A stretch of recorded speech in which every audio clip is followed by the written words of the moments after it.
When you perform a search in Documents4Me, you will notice that above the search results grid, there is a set of buttons across the top. We're going to go through each one of these options and explain the function. The first one to the left selects or deselects all of the documents in the result grid. This is often used for viewing multiple documents. So if you select that and then choose the View Selected Documents button, you will see that the documents are combined in the viewer.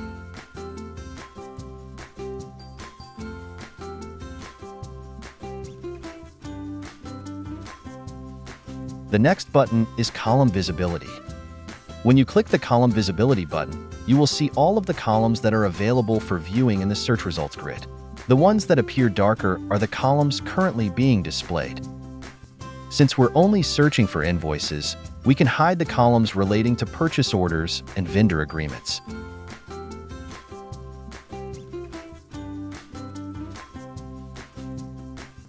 Now columns related to invoices are the only ones visible in the grid.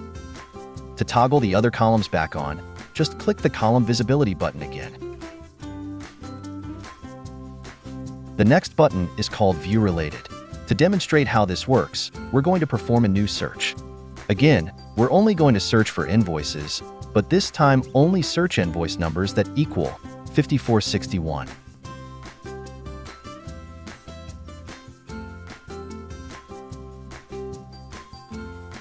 In the results grid, you'll see that we only have one record, invoice number 5461.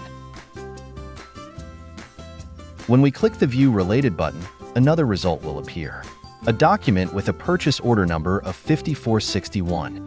What this means is that when you hit View Related, the system will search the entire folder for any other document types that match your search criteria. The next button is View Selected Documents.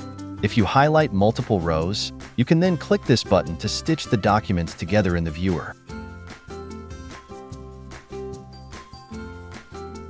Next, we have the View Documents in New Window button.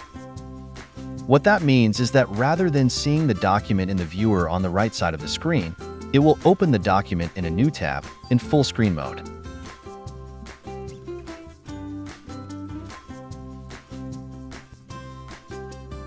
The next button is Edit Index. I'm going to go back and do a search that's a little more broad.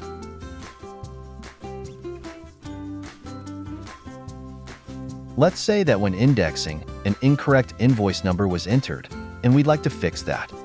All we need to do is select the document and click the Edit Index button.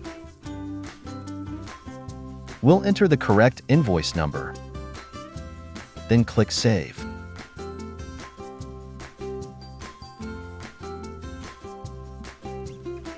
Clicking the Delete Index button will completely remove all indexes from a document, and it will then become available again to be indexed.